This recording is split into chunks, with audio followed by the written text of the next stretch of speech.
the best of the week on Relevant Radio. Yeah, Father Mike Metz is a Catholic priest, U.S. Army chaplain serving with the 3rd Special Forces Group at Fort Bragg in North Carolina. Tell us a little bit about your own experience as a man in the military and how that influenced your decision to become a priest.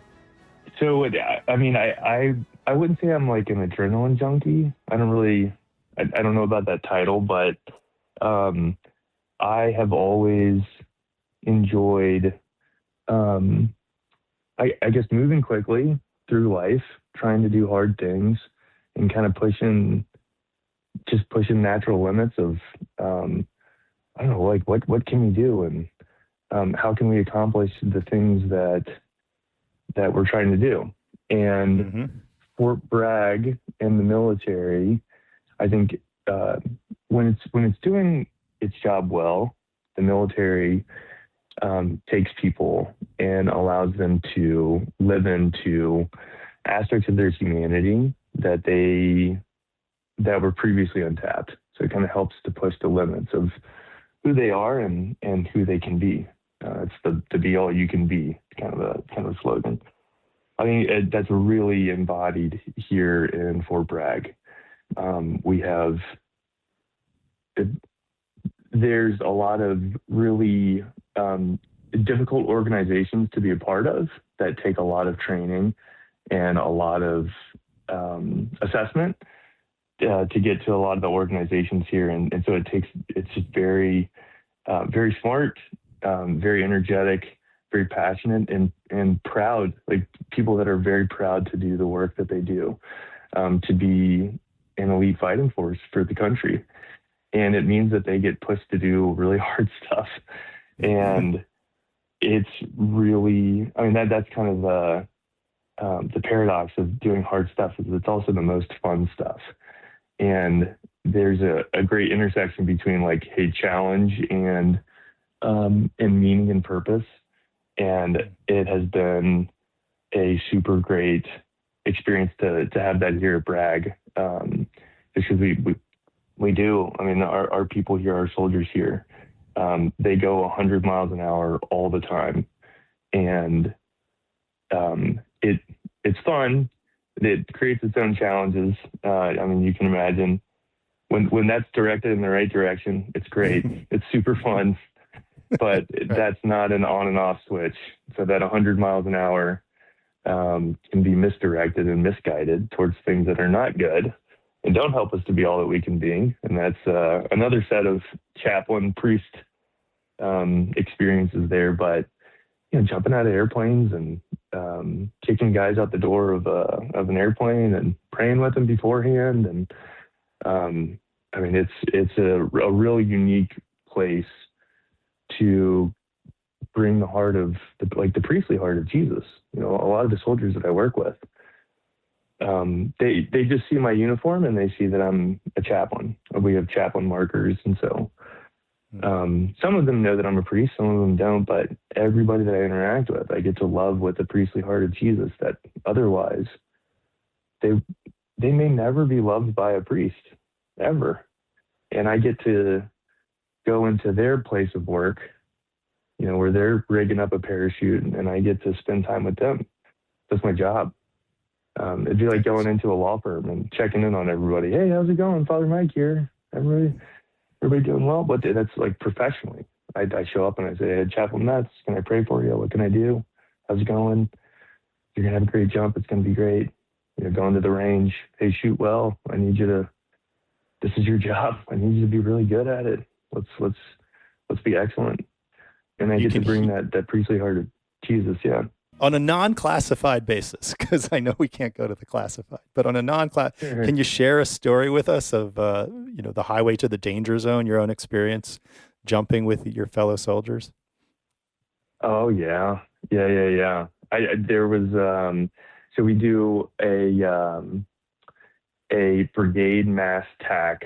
It's meant to be a demonstration and a preparation for what it would look like for an entire brigade, which is about 5,000 people, to get from point A to point B in a hurry. And this is like D-Day scenarios. Yeah. Yeah. And it's trying to, I mean, our whole goal is to get behind enemy lines, specifically at a place that airplanes can land, and to jump in and clear a runway, clear an airhead, so that you can have your next echelon of people that don't have to parachute in, but they can just land in on airplanes. They can bring in equipment, all that different stuff. So we do one of these big jumps, and it's always in the middle of the night. It's like 2 a.m. or something like that. And a lot of people are ending up in the woods. It's, our drop zones, they're big, and our parachutes, you can maneuver them a little bit, but not a lot. So you're kind of just falling slowly is really what it's like. It's not the cool skydiving parachute people. That's not what we're doing. You're just seriously. You kind of know where you're going to land if you can see, because you're just slowly going down without a lot of control. Yeah, and you're still falling pretty fast. It's not glamorous. And so we unpack, it's like pitch black, and I assemble with my team, and we're just kind of off to the side of the woods. And people. How many of you are there in this scenario? I mean, there's probably 500 on the drop zone, but within my specific team, there's probably 40 of us. And so we're the first ones down, we're assembling, got our little AO there, and the next pass of airplanes comes over, and we can hear people landing, and they're landing in the trees, but we can't see them because it's pitch black. And so we're all prone on the ground, and we're trying to, we have our maps out, we have our red lights so that, if it's white light, the enemy can see you. And so we're trying to be tactical and all that. And human beings start crashing through the woods and almost landing on top of us. And so we're basically trying to take cover from other human beings. There's safety issues here, yeah. Falling from the sky, and we had some guys get stuck up in the trees, and you have to, you're stuck, 20 feet over the ground, and you have to find a way to get out of your parachute and shimmy on down without breaking any legs and getting all your equipment. And thanks be to God, nobody was severely hurt, at least on our end. But I thought a human being out of an airplane was going to land on me in the middle of the night in the woods. Yeah. It's a terrible way to go. Very strange thing. I'm dodging human beings falling from the sky. Yeah. And did you all continue the mission in that scenario? What happened then? Did the mission change? Oh, yeah. Okay, it's really a safety exercise now, or did the safety gets added to the equation, but we have to stay on mission? That's totally normal. That's to be expected. I'll just kind of cut to the end. We had a guy that was stuck upside down by his foot, dangling from a tree 20 feet over the air, and we were all just laughing at him. So it's just it's just what you're used to it. And he was fine. That could have been any one of us. We all kind of assumed the risk, and but yeah, that was a blip in the radar.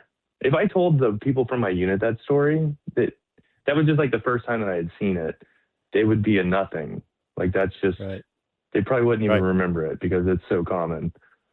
This is your comment about hard stuff. It's just what you deal with, and the ego isn't even relevant here. We're a team, and we have to do things. Oh yeah. Yep. That's just how we got from point A to point B, and sometimes you make it, and sometimes you don't. And yeah. All right. Great. So. Great.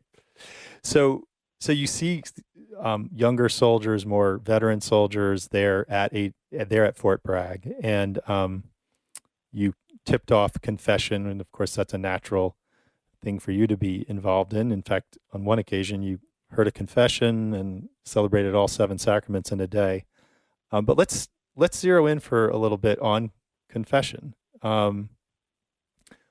And I'll put it this way, if you can answer it this way. I don't know if you can, because obviously the seal is the seal. But what's the same and what's different about an active duty soldier's confession as compared to someone like not that you and I know each other too well, but someone who's not in the military, not serving active duty. If that's something you can comment on.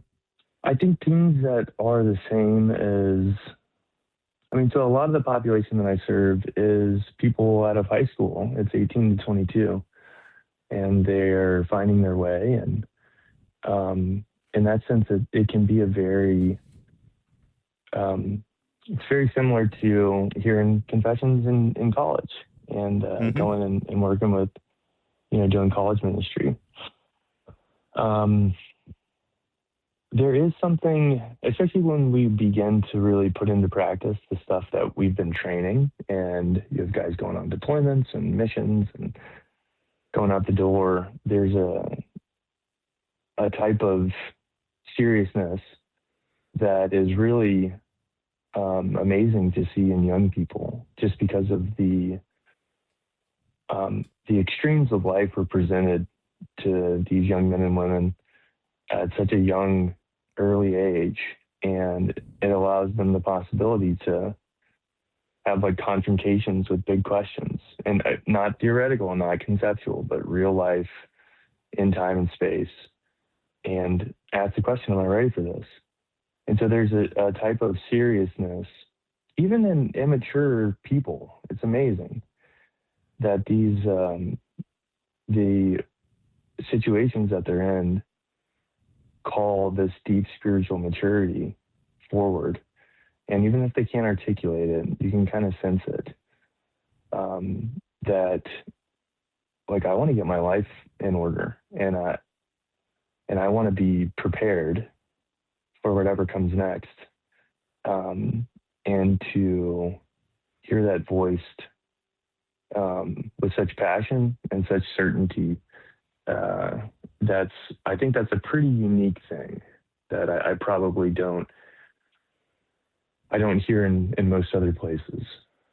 So you've seen a contrast. People of that age. You've seen a contrast from your parish life to the young men who, as you say, are facing the reality of the extremes of what how life can unfold. Yeah, and I wouldn't want to overstate it. Like, I just think that the day-to-day circumstances are more conducive to, just to be frank,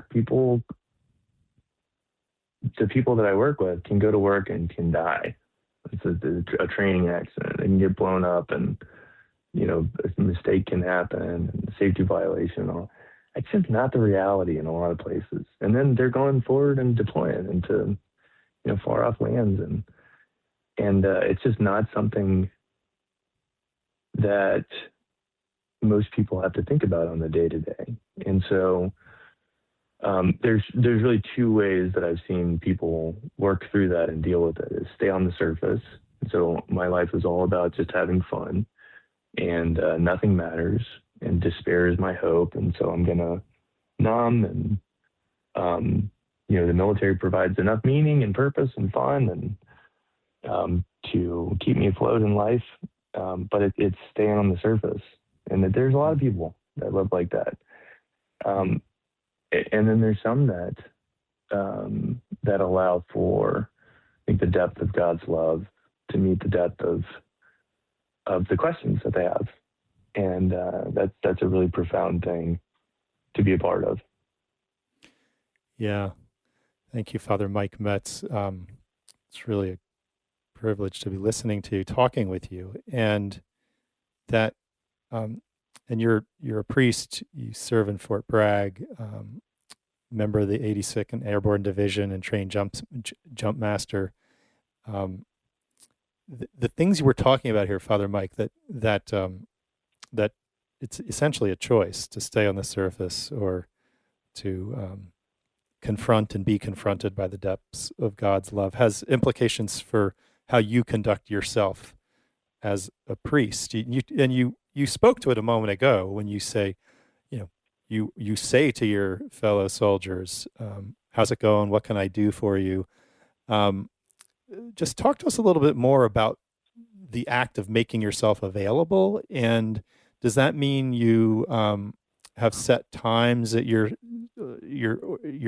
telling soldiers they can come talk to you about the questions they have? Does it mean when you're in the confessional, if you sense one soldier needs a little more time to talk after a confession, which should be clear, concise, contrite, and complete, but they're going to have a need to talk that's beyond kind of the specifics of the confession. Just talk a little bit about the art and there might be a science too of making yourself available to these soldiers. And I know you interact with others who are non-Catholic, but for the moment, let's stay with the soldiers who are Catholic. I'm probably not the best guy to ask at this because I'm still, I'm still a very young priest. I was ordained in 2018, so I'm 8 years a priest, and I'm probably a bit too eager with handing out my personal information, and I don't do a good job of always saying no or setting boundaries. So I'm probably a little too accessible and a little too available. It's just kind of, it sounds silly, but I like to be where the people are, and so you just kind of find moments and occasions. So obviously the sacramental life, I like to really make myself available and talk with couples and families. Daily masses, confessions, and we hear confessions every day before mass, and so within those little interactions, I probably give out my number a little bit too much, but and I also encourage other people. I'm like, hey, look, this is a big base. This is a huge base. Just to give people an idea, I drive to work. I live on base, and I drive to work on base, and I never leave base.